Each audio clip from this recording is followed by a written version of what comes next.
This is my second contribution to the book.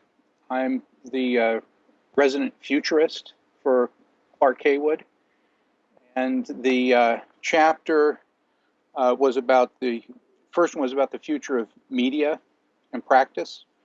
The updated version is about relationship transformation and shifting media boundaries.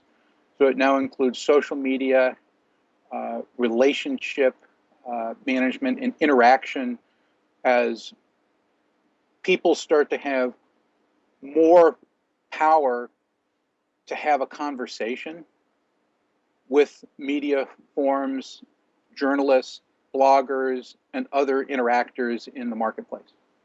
Well, what I think is currently underway and will continue to be underway is that what we currently think of as media, which is getting information from organizations that push information out, will continue to be a dialogue. It will be a conversation. And people are feeling very empowered. When I was growing up, and this shows you, how long I've been around, the cell phone was kind of the only version that we had in our imagination was like a communicator on Star Trek, right? Was, or, a Dick Tracy wrist radio, right? Really old idea. Today, we hold the ability to, send information wherever we are and contribute to on Twitter or Facebook or a lot of other ways with the people in the cohorts. We're actually creating our own news, right? And we tie into pools and ecosystems of communications, and this blurs the boundaries of our perceptions and where we and what we consider news. We're kind of tuning into the things that we want to attend to and the relationships that we want to have. So I think that those trends are creating problems for traditional media forms, but the ones that are doing really well are adapting and becoming resilient in their ability to move forward and make use and make friends and take advantage of these ecosystems. We have a case in the chapter about Google, and Google has turned out to be a fast-growing brand. It's risen as fast as any brand that I've ever observed. It's highly adaptive. There are lots of other competitors. We've seen the rise of Facebook. There are a lot of privacy and sharing concerns that are in dynamic tension with each other. How much do you want to share versus how much are you willing to get to be part of these conversations? And people are they're making those trade-offs every day. And I think that we also find that traditional companies like Associated Press and Reuters are finding their way into our lives. My cell phone is wired to give me alerts, and the fact that I know when news is breaking and it's immediately delivered to my cell phone, there's an immediacy to that punches through into my daily life that I've opted into that I really like, right? And so their ability to adapt into this space and become part of my life, I think, is outstanding. I also program my Twitter feed. I'm not much of a contributor to Twitter, but basically I look at Twitter as a number of channels, and at least half of what I've subscribed to are major news feeds: Wall Street Journal, Nikkei, Dow Jones. And when I do choose to look at it, I'm getting a real news feed of what they're covering, both from their correspondence and activities, and I find that very useful, along with some other thought leaders that I like to follow. Well, and Twitter has a very odd demographic where people who are younger than, say, 25 are not likely to be part of the Twitter feed, and if you're older than 50, you're not likely to be part of it. So there's this narrow midlife demographic that kind of defines what Twitter is right now. In a way, it reminds me a lot of where I grew up in a town called New Canaan, Connecticut, where there are very few people who are younger than a certain age because you can't afford to live there. And then nobody retires in the town because it's kind of like it's time to cash out and leave and go someplace else. So it has an odd set of demographics in terms of who's living there, right? And it's mostly just people in the middle part of their life. I think that when we look at, I tried to shift the conversation from one that's simply about media to a conversation about relationships, because the information that we're now attending to has a lot to do with who do we choose to spend our time with.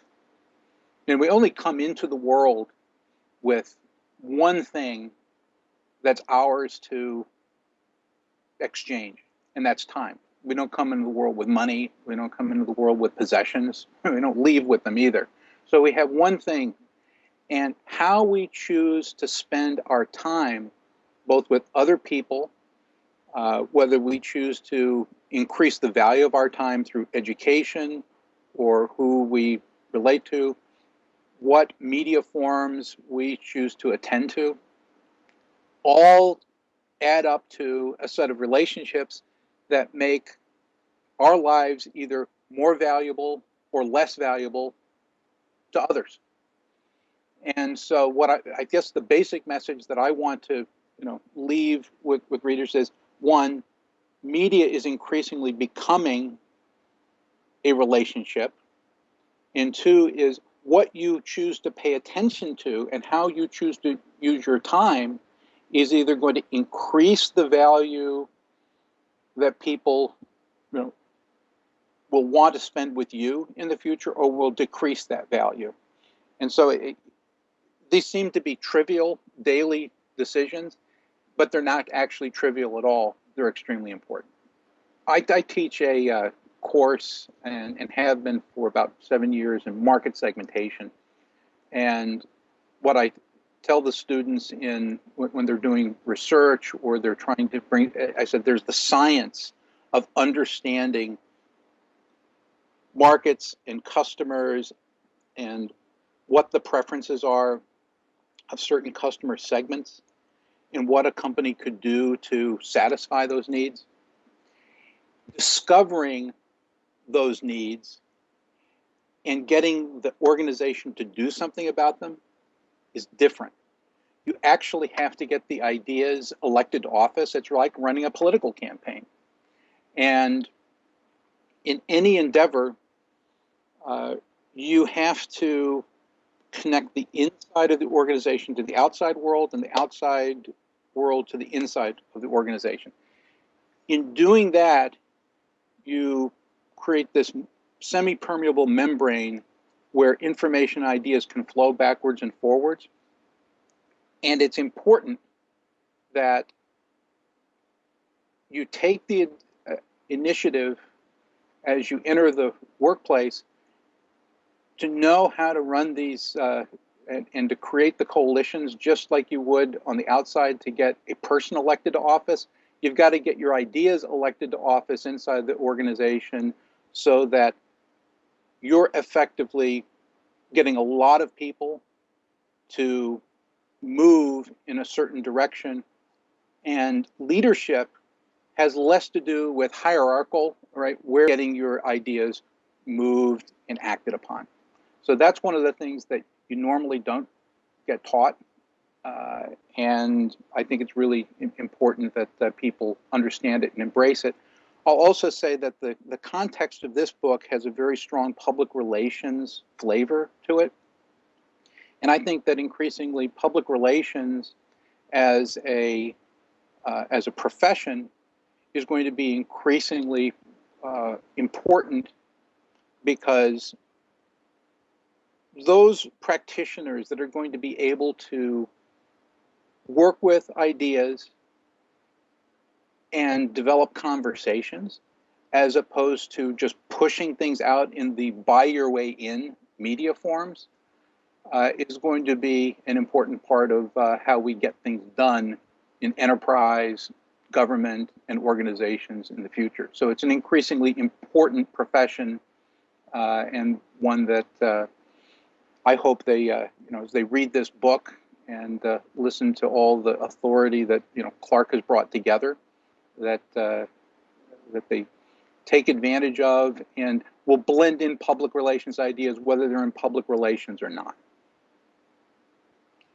I also will add one last thing, which is the concept of stakeholders versus customers is really important, because we have a tendency to, talk about the relationship between a company and its customers.